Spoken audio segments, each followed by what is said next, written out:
All right. Good evening, and thank you for joining. You're welcome to People's Parliaments.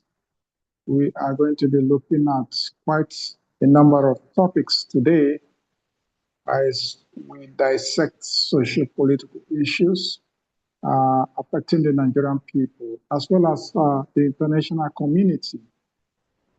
You're welcome to COPDEM Media TV.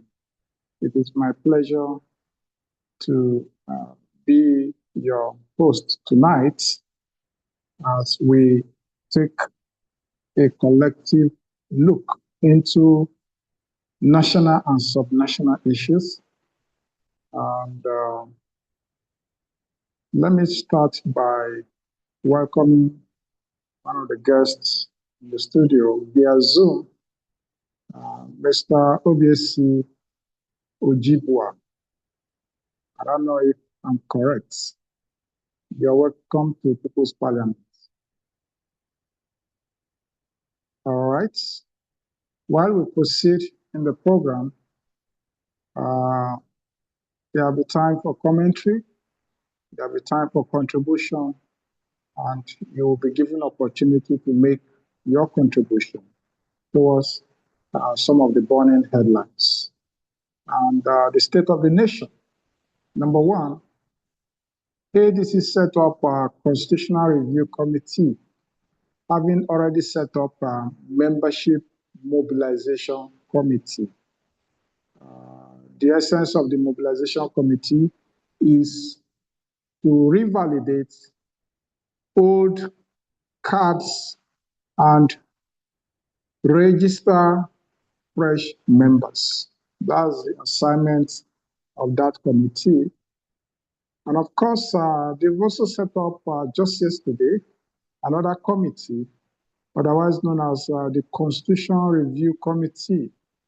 There are some undemocratic items that are found in the Constitution which calls for a review. And that's why ADC has set up a Constitutional Review Committee to look into it and make adequate redrafts of the Constitution and submit a draft copy of the amendment version of the Constitution. And of course, the membership validation and revalidation team, we're going across the country to collect lists of new members from different wards and LGA.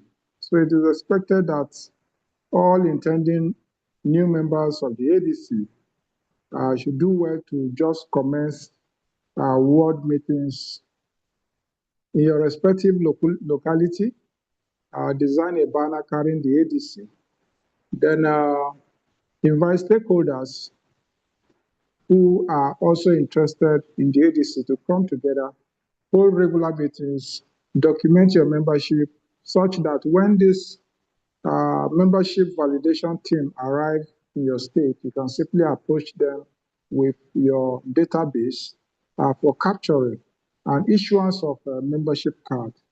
You understand the ADC Directorate of Mobilization, Civil Societies and Progressive Engagement held a Zoom meeting where the NOS, that's the National,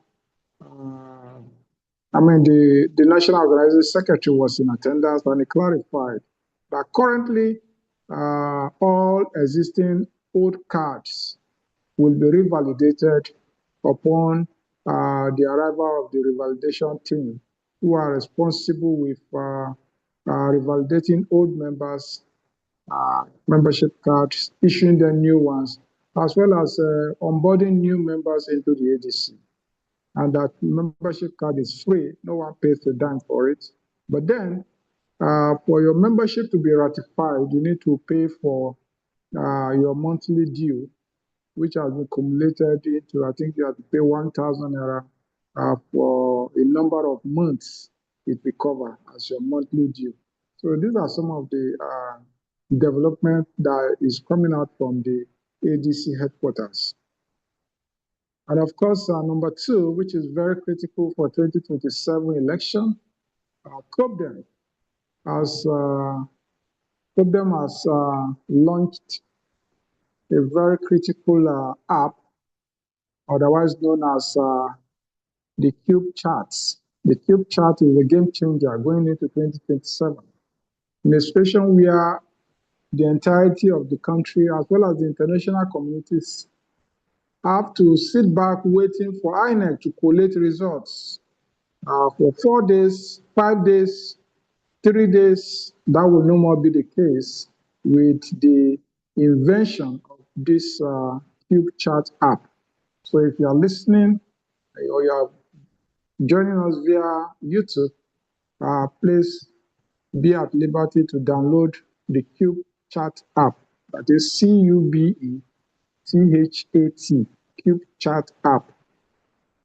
It is meant to onboard Nigerians across different polling units so that they can submit their original copy, the upload of Form EC8A that carries the comprehensive results of each polling unit. You can snap it immediately the results, the election process is over, you snap it and you upload it. And if there are any incidences, maybe like ballot snatching, voter suppression, intimidation, any form of incidents that come up in your polling unit, there is a section where you can snap it. There is also an opportunity for you to even do a video coverage of the event and upload it. This is an invention that is coming up from COPDEM, and we feel we need that tool to avoid what happened in 2023, where Nigerians went to sleep waiting for elections to be announced, and INEC caught us on guard by announcing the election results at 4 a.m. in the morning. So that will no more be tolerated with the invention of this Cubechat app, although not the formal IREF, but then we perform the same functionality and even better functionality than the IREF as we have it. So I believe that all our stakeholders should be able to have a buy-in into this Cubechat app. You can as well, this Cubechat app will also be used for the FCT election that is coming up by February 26, 2026. You understand that the Cubechat app was also used for Anambra elections, but because it was not available on the Play Store, the ability of the people to download it and use it became so difficult. But right now, as I speak to you, you can download it on the Play Store on your phone. Just type Cubechat app. Sitting on the fence at this point is not allowed. We must all get involved. PVC registration, that's the third on the item, of course, is ongoing. It has entered day 3. And everyone is expected to go and get your PVC, go and register. If the location of your voting is different from where you are currently, or you want to have a transfer, you can do that now. Transfer your PVC to your preferred location where you can easily go out and vote and ensure that you guide your vote going into 2027. There is no space for any snatching it and running with it. You cannot even snatch it, how much more running with it? Nigerians have went through a lot in this short space of time, and we have every reason to take 2027 election as a personal project. Number 4 rather, 10th day of Iranian uprising against Islamic regime. You understand, the people of Iran are calling for freedom. They are tired of being guided by Islamic regime under Canaan. They are now demanding for democratic rule in their country. Wow. It's surprising that this will be coming from Iran, the headquarters of the Islamic regime in the Middle East. Well, change is paramount and only change is permanent. Our society evolves and people tend to demand a new course of action for themselves. I believe that is what is happening at the Iranian authorities. Have been reported severally in a viral video where they are opening fire on protesters. However, the situation has not deterred the protesters from maintaining their stand, their hard line against the regime, demanding freedom. And number five, silence on Christian genocide. There seems to be a bit shift of attention from the ongoing Christian genocide, but there have not been any drastic action being taken against the perpetrators of this Christian genocide. For instance, nobody has been arrested in connection. No one. Rather, we see escalation upon escalation, and the victims of this Christian genocide are yet to return to their communities, their ancestral land. Rather, the terrorists are already occupying their respective ancestral homes, leaving them with the choice of remaining endlessly in IDP camps. Of course, we'll be taking a commentary on this matter. And number six, Abdullahi Adamu, a former APC chairman, has dumped the APC and joined the ADC. Well, it remains to be seen the genuineness of this defection. We hope that he doesn't see this defection as a normal routine that they have done over the years. Politics should not be seen as a ground where people take it as a career. These people are best described as career politicians. They'll be moving from party to party. They're always in the circle of Nigerian politics. From young age until old age, they are still there. They don't want to give way. And I call on, challenge all the youths to wake up. When you sit on the fence and assume that the process doesn't work, election doesn't count, then the older generation will continue to suppress you. It is time for you to get involved and be part of the process. When you are part of it, you can now rectify the error of bad governance. And another story coming out from AFCON has it that Super Eagles player decry non-payment of allowances. As a matter of fact, they are threatening to boycott the match against Algeria.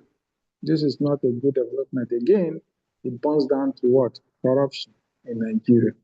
Taking too far. How can players bruise their legs in attempt to do the country proud, and few officials will sit on their dollar allowances? It's very bad and is condemnable. Going into commentary now, before I will open the forum for contribution. The commentary is centered on the ongoing Christian genocide.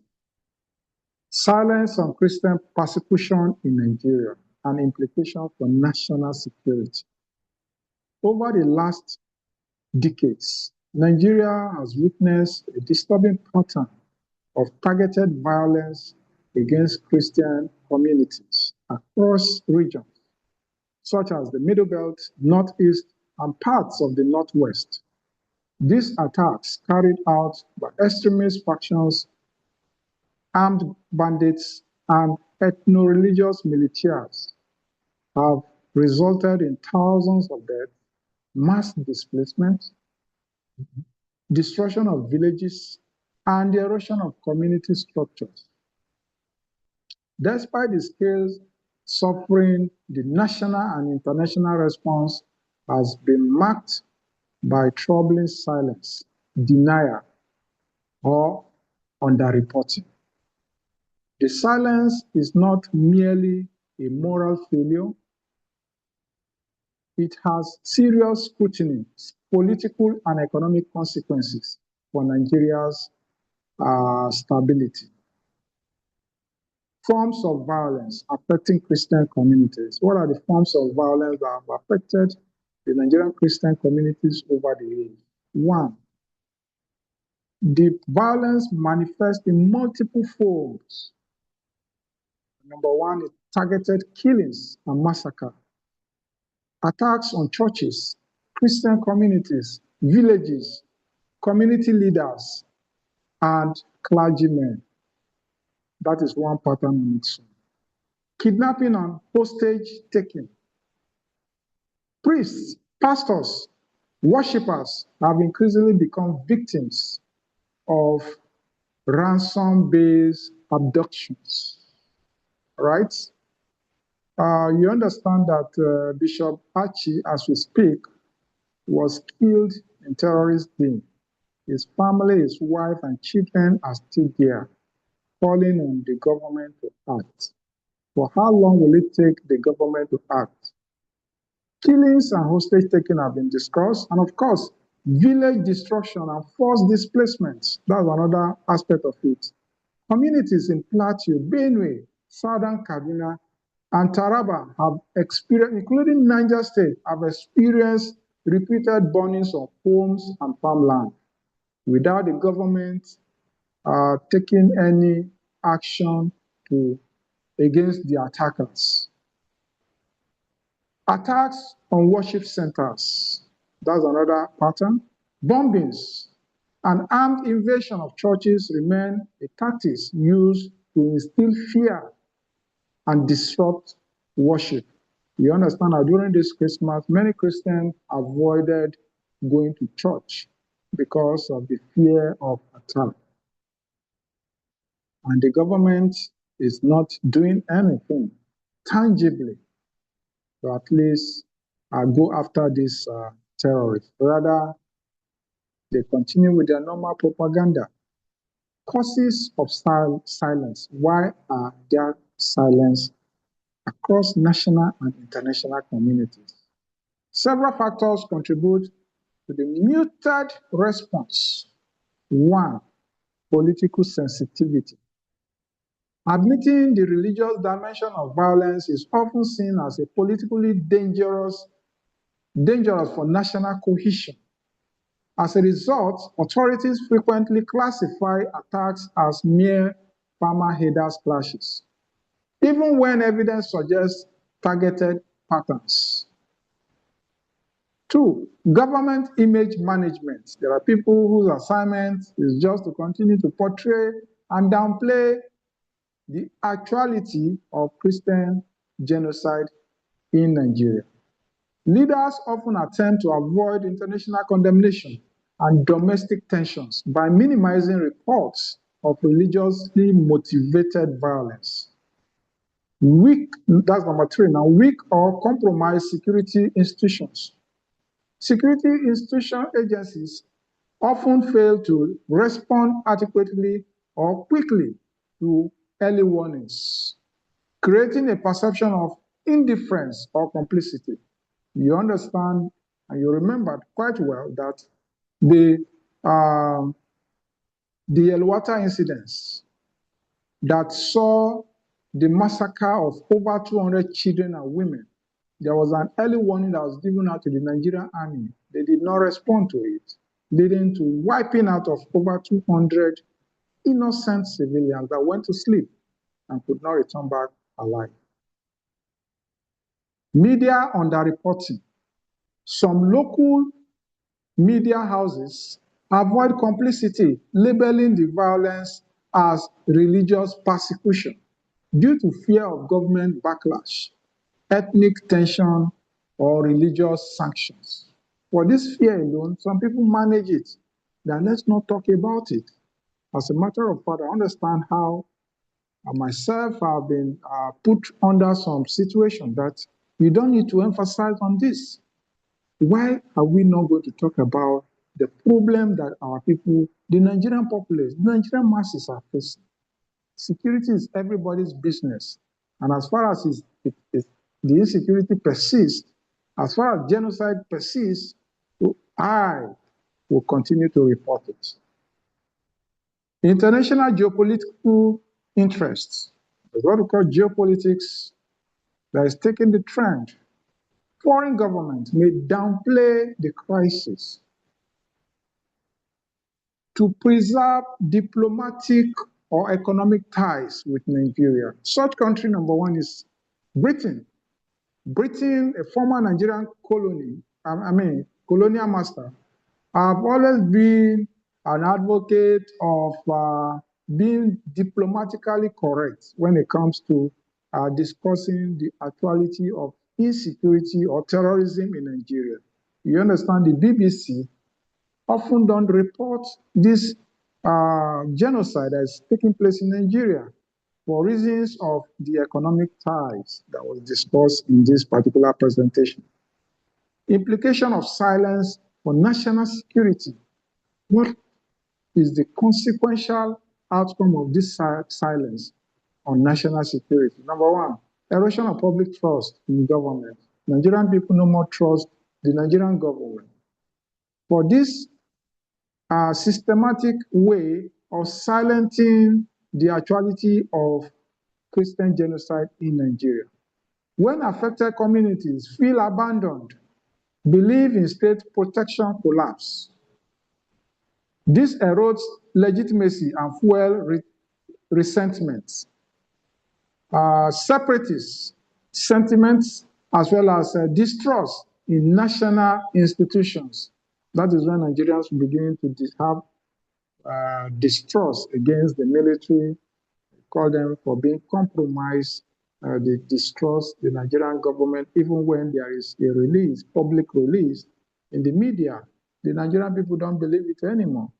Even when the Nigerian military announce any confrontation against the terrorists, there are comments like audio, where show us the results, where are the dead body. All this come as a result of what? Lack of trust in the genuineness of the Nigerian government in ending terrorism and genocide in Nigeria.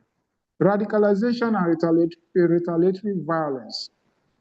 Silence and perceived injustice can push marginalized groups toward vigilantism or radical responses, creating circles of revenge attacks. When the Nigerian government is saddled with the responsibility of providing security for the Nigerian masses are seen to maintain complicity, it often leads to what?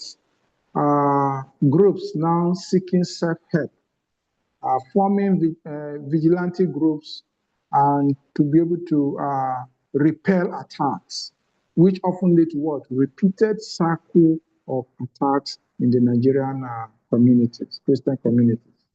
A spread of extremist ideology, that's another aspect of it. Extremist groups exploit the silence to expand recruitment, using propaganda to portray themselves as unstoppable and the state is weak. With the propaganda that is being portrayed is that the Nigerian state is weak, that the Nigerian military, they don't have enough manpower. They try to portray the weakness. But you and I understand that the Nigerian military, the same Nigerian military that have been battling this insecurity, battling this genocide for over a decade now, was the same Nigerian military that went to different countries, participating in UN peacekeeping force, restoring peace in different countries. Why are they having challenge in ending genocide that started in Nigeria since 2009 and beyond, of course? So while we continue, weakening of faith harmony with this type of repeated reprisal attacks that is consuming the Nigerian Christian population, there will end up being disharmony among the two major religious bodies, that is the Christian body and the Islamic, and the Muslim organization. We end up having what? Lack of trust for themselves. Perceived favoritism or inaction deepens religious divide and fosters suspicion between Christians and Muslims, weakening national unity. You see the problem that the government has created for lack of action? They end up creating division among the Christians and the Muslim population. Instead of seeing themselves as one under the Nigerian government, they are now seeing themselves in a different light because the Nigerian government is meant saddled with the responsibility of providing security of lives and property have failed the people. Humanitarian and economic consequences. Mass displacement disrupts agriculture. When there's mass displacement, of course, there can be no farming where there is insecurity. Which lead to what? Worsening food insecurity. When there is mass displacement of local farmers, there will be food insecurity, which will also lead to what? Overburden of urban centers. Farmers are now moving to urban centers for security purposes, abandoning their trade of farming, which in the long run lead to what? Food insecurity that we are facing today. And we increase what? The burden of refugees in urban centers, creating economic instability. It has a multifaceted implication. Militarization of local conflicts.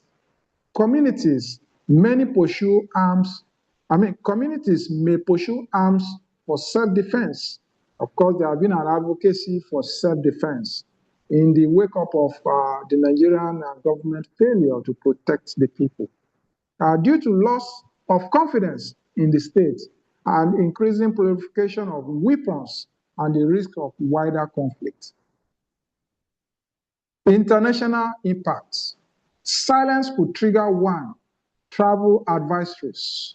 You see international communities, different countries will start raising travel advices for citizens to avoid visiting the country entirely or some sections of the country, like as we have witnessed in the case of the United States of America, that often give travel advice to their citizens against Nigeria on grounds of terrorism, genocide, or insecurity in general. Reduce foreign investments in a country where there is genocide, insecurity, terrorism. No sane investor bring in his or her hard-earned resources to that country, because no matter what you put in there, it will be destroyed overnight, and the government will not respond. Increase refugee flows into neighboring countries. Countries that have neighbors with countries that are experiencing this type of large-scale terrorism will end up having to close their border to avoid increased inflow of refugees. Foreign intervention pressure. If the killings escalate into recognized mass atrocities, if the international community acknowledge that, yes, there is genocide in Nigeria, and there are mass IDP centers spread across the country, it will justify the call for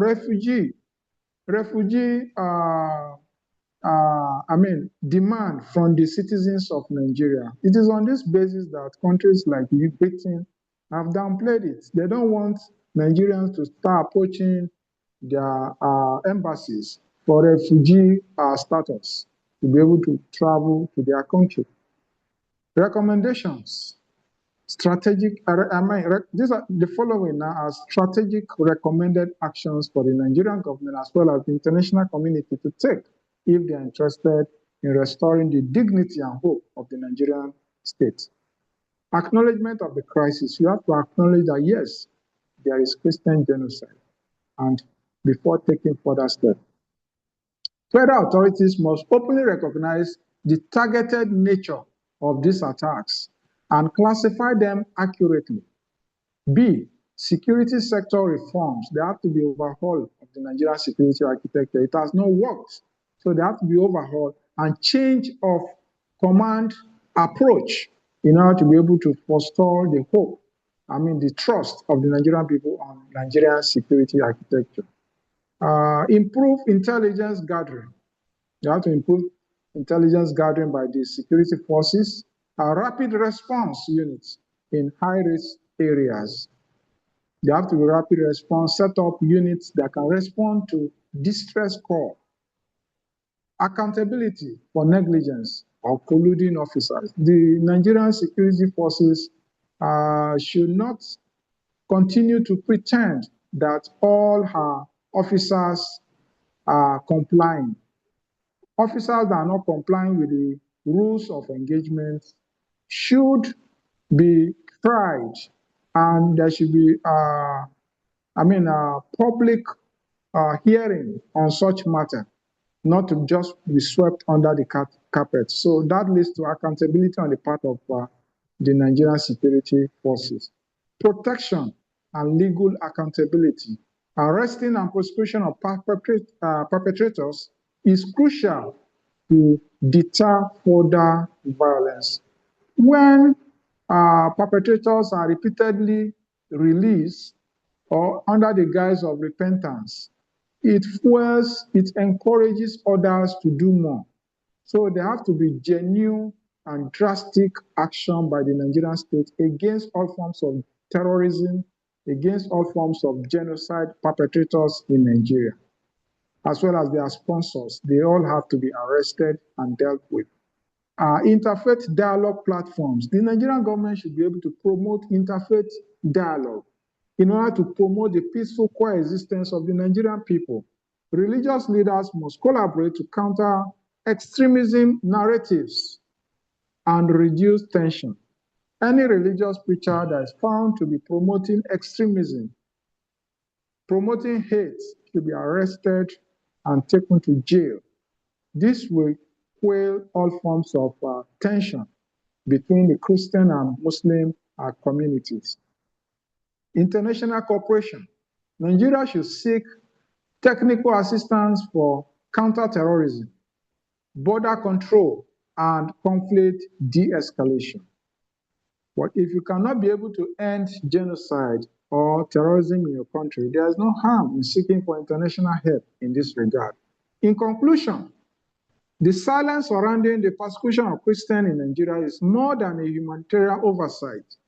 It is a security crisis with long-term consequences for national cohesion, stability, and global reputation. Failing to address it invites further radicalization, communal breakdown, economic losses, and potential state fragility.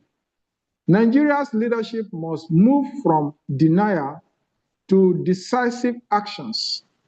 Only a transparent, inclusive, and security-driven approach can safeguard all citizens, both Christian, Muslim, and others religious adherents, and restore confidence in the Nigerian state. It is on this note I welcome you to tonight's discussion.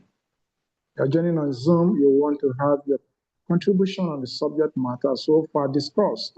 Please unmute, let's have a parliamentary engagement. Thank you.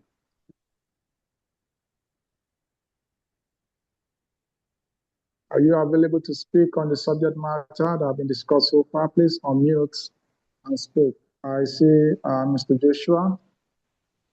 You are here yes, joining us on I Zoom. have unmuted. Okay, Mr. Easy, please unmute and speak.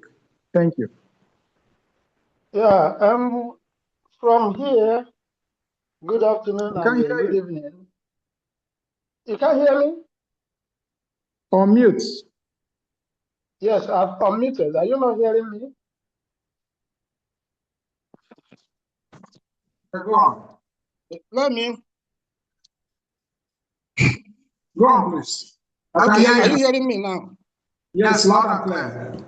Okay, beautiful. Okay, I have two comments.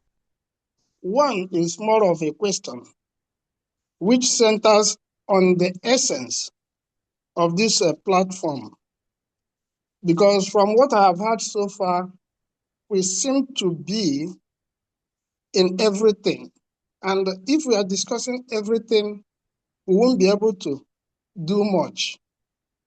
Based on that, I'm requesting if we can focus on 2027 election to ensure, one, that the app which you mentioned that has been developed is maximally utilized as a means of checkmating the outcome of the election. There is no doubt that if the people's vote will count, the incumbent government will lose most of the seats. But if it doesn't count, it's still going to be the same, grab it and run away with it.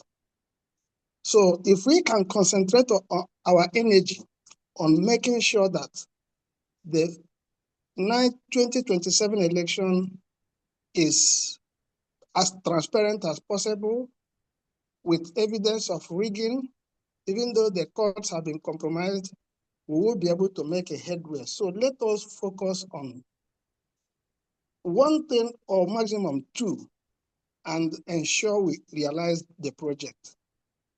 That is the first comment. Then the second one is, you mentioned the IDP issue.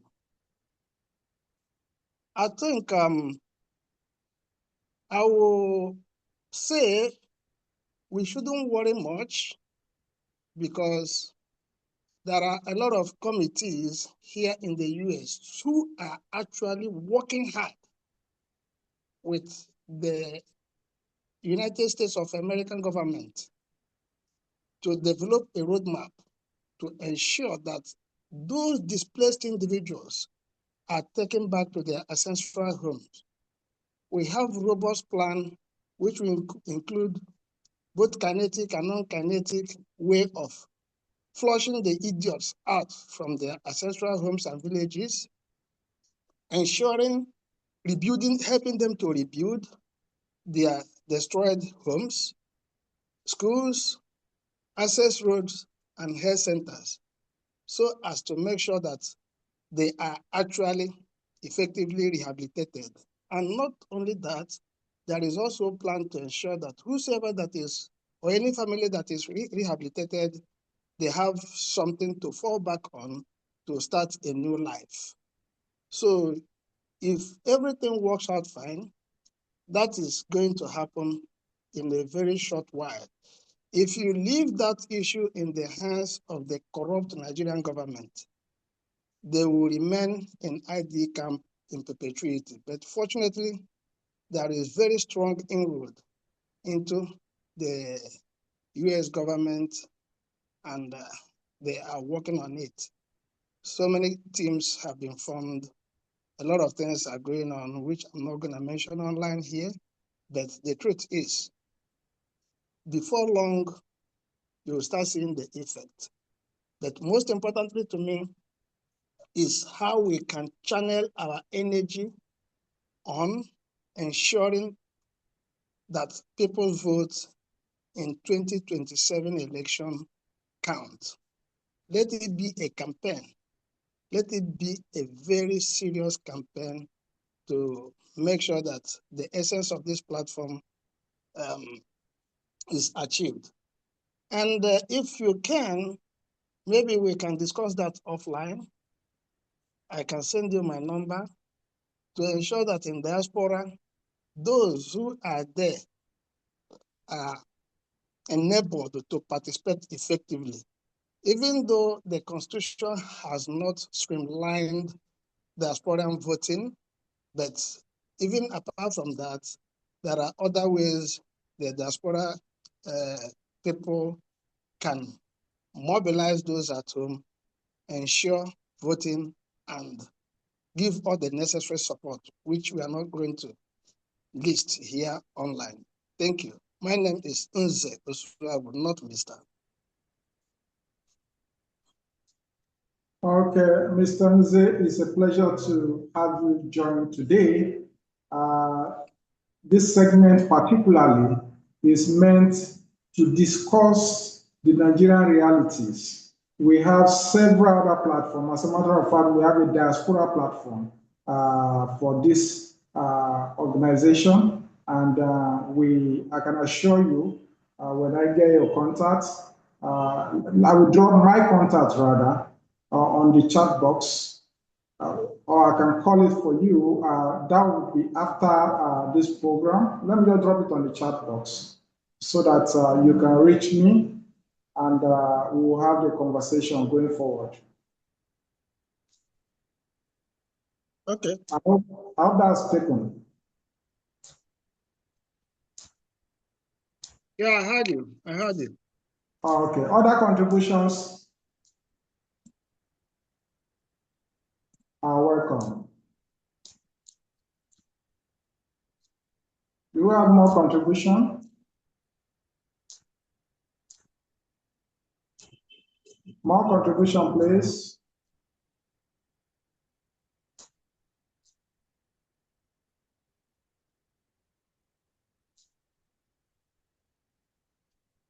Okay, that's my number on the chat box. Have you seen it?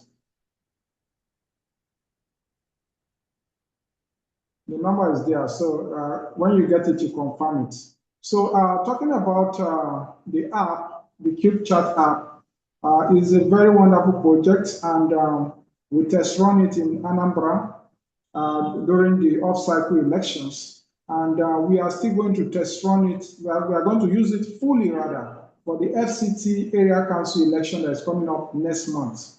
As a matter of fact, we already set up a situation room that will manage the onboarding process of polling unit agents that will be uploading this from ECHA directly from the polling unit, such that will spotlight the outcome of these elections across the polling unit to the international community and the entire country, and so that they will be aware of the outcome of this election as it's happening in real time, not necessarily waiting for collation center miracles to happen. So that being noted, we have several other platforms, and I will take you through each of them so that you'll be aware of what COPDEM has been doing since 2023, when COPDEM was formed. We saw the need to come together and ensure that Nigerian people have platform, not waiting for the political buccaneers to continue to dictate the pace.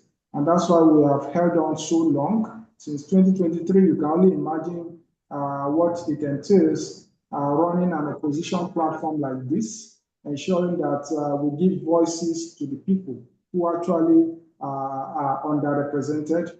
These communities, in short, the number of communities of IDP that the international community is aware of is just a tip of an iceberg of what is happening. And I'm glad that President Donald Trump has intervened and is willing to bring this to an end. While we prepare for 2027, we are all hands are definitely on deck, ensuring that the Nigerian election come 2027 counts by all means necessary. It cannot be like business as usual when elections are announced to us at 4 a.m. and everybody go about their normal business. No, we have suffered enough as a country, as a people, and we cannot afford yet another ride of suffering. There have been wanton mismanagement of public resources, as been pointed out by many public commentary. The wastages cannot allow to continue. Please, we welcome more contribution on the subject matter, and you all are encouraged to please register for your PVC. As a matter of fact, the diaspora community, even if you are not allowed to vote, be rest assured, with organizations like COPDEM, your influence alone can give over 100 votes. I mean, if you're not allowed to vote in diaspora and you're able to influence 100 people to vote for a candidate, which one is better? Mr. Nze. Mr. Nze, are you there? So like I'm saying, it's all about collaboration and ensuring that we serve the purpose to the core and ensure accountability, transparency that help organization to move forward. We are determined, and beyond just this vote that app, we already have an NGO that monitor election in Nigeria. We monitor the Anambra election, and we are going to monitor the FCT area council election. And of course, we will monitor 2027 general elections. So these are some of the things that we've been able to achieve, not just coming on social media and making loud noise. We have achieved a lot underground. As a matter of fact, we are doing perfectly well in ensuring we're able to make progress. Okay, I saw a comment now requesting for the amount for ADC membership cards. During the meeting, it was discussed that at least with 1,000 naira, you can register for a number of months, right? Up to like a year due cost 1,000 naira or so. So when you register, it is upon registration at your ward, you can now make this due payments for your membership record. So for now, like it was clarified by the NOS, the National Organizing Secretary, that there are no available cards for now. Cards are being prepared, are being produced in mass, that will be shared across the country, and that ADC cards are free, but you have to pay for membership due, which is monthly membership due.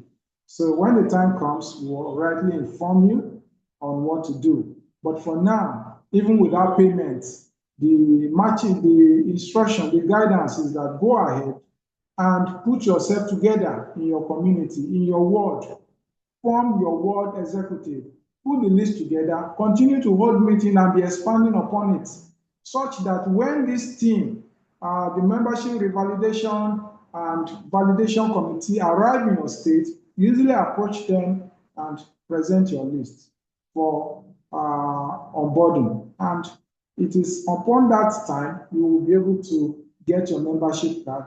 Then we'll now talk about membership due. For now, there is nothing like membership due. So don't allow anybody to deceive you. The focus for now is how to continue to mobilize new members into ADC.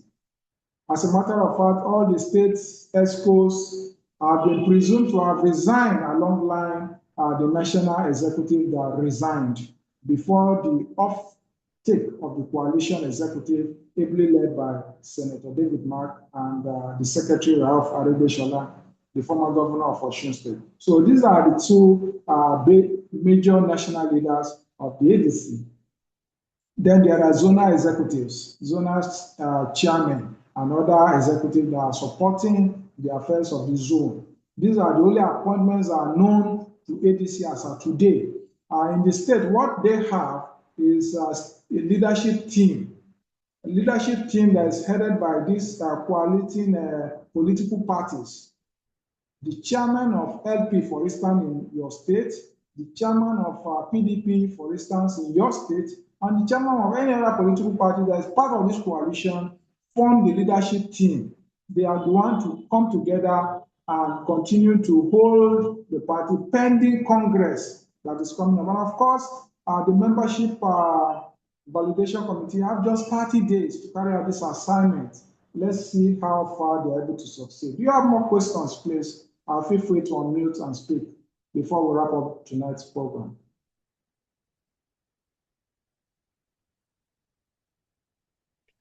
Any further questions? Okay, Mr. Lee, yes. You're welcome to People's Parliament. Thank you so much, sir. Though mine is a commentary, not a question, on the former chairman of the APC that just defected into the ADC. It's actually signal a kind of enlargement for us in the ADC, because when we look at it, it seems a lot of people from the CP, I think the man should be in the CPC then. The man should be in the CPC. So we now have we have a lot of CPC people now trying to come and join us, which shows a lot of strength. And me, then another thing that I'm kind of skeptical about and kind of afraid about is this, Atiku just made a statement recently that he's not stepping down for anybody, that everybody should go to the pool and they should all go and test their strength and stuff like that. Atiku makes such a statement recently. And when I read it and I saw it, in my own mind, I was like, oh, so is this the game this guy has been trying to play all along? So he was actually expecting Way Obedient to come into the ADC. Then from there, he will now manipulate his way, then get the ticket, then ask us to now be his vice, and thinking we are going to work together. Because me, I kept saying something. If Obi vice Atiku, I'm not going to campaign for it. In fact, I won't even work for that presidency because being a vice and him being a president, they are mutually exclusive. So I believe we are going to continue our work. We are telling more people to pick up their membership card in the ADC. And looking at it, the way they're themselves into the ADC again is kind of, I'm kind of scared because we just, because don't be surprised.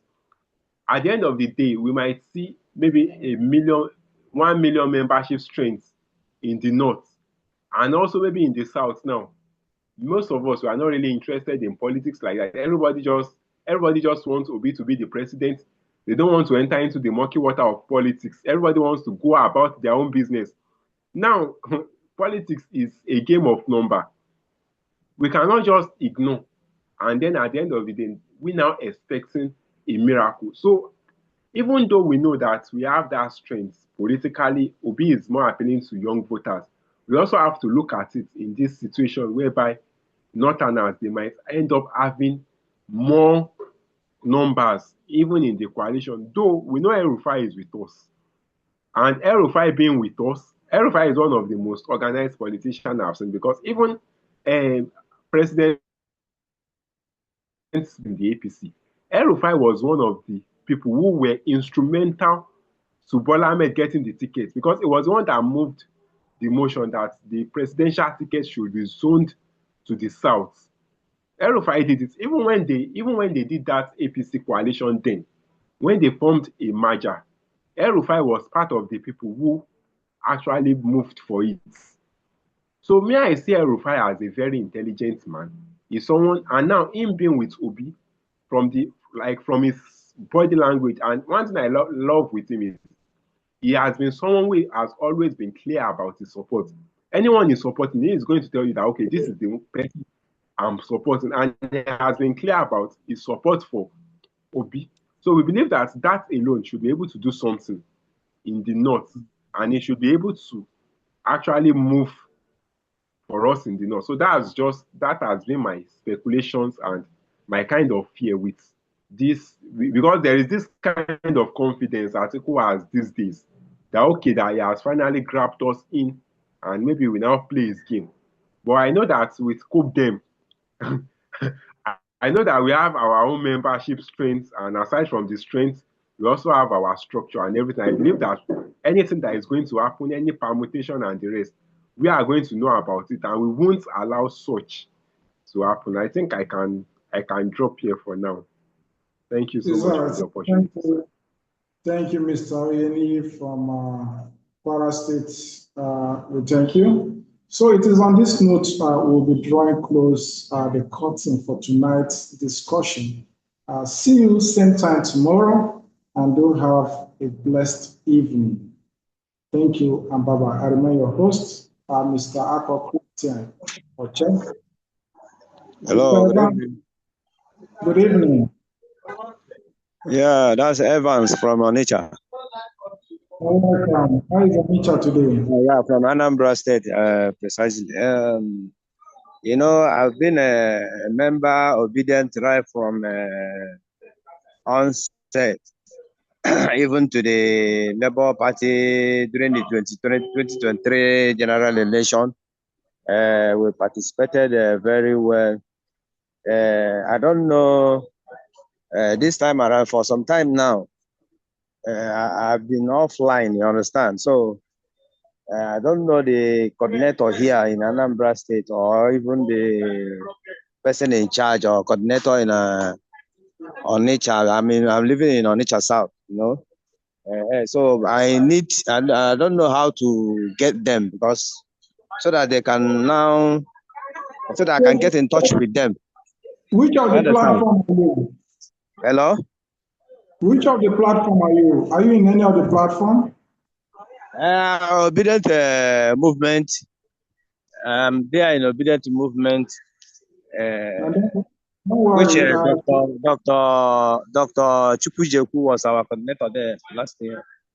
Okay, what will happen? I will get across to you. I put my number in the chat box. Chat me. Only chat, please. When you chat me, I'll guide you on how to join your state ADC platform.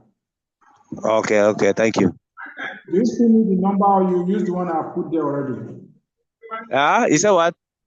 Check the chat box. My phone number is there. You can use it to reach me. Okay. Okay, that's no problem. Thank you. Have you seen the phone number? Let me check. I've not seen it yet. Check to confirm before we wrap it up. Okay. Let me check it here. It's loading.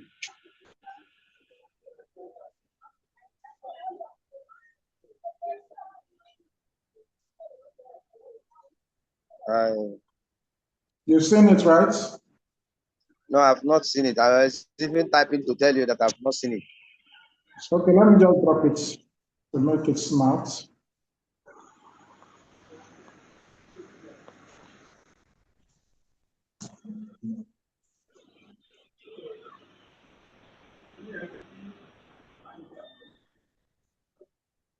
So you can resend it, please.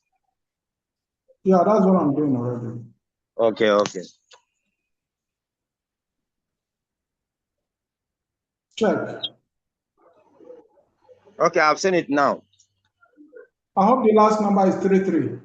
Yes, yes, yes. 363, yeah. 3633, last number. No, the last number, I saw something like a dollar sign. Maybe you want to write another thing. It's 3, I'm trying to type. It's 3. Eh? The last number is 33. So correct it. Okay, let me correct it. Okay. Thank All you. right, thank you. It's all right, ladies and gentlemen, thank you for joining tonight and do have a lovely, lovely evening. You will come your way tomorrow. It's goodbye here in the studio. I remain your host, Mr. Ako Christian Oche, otherwise known as Duke. Please subscribe.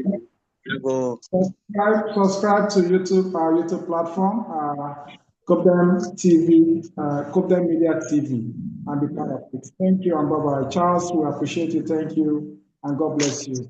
Advance, thank you. Mr. Oyeni, thank you for joining. Of course, Mr. Nze, thank you for joining. God bless you all. Good night.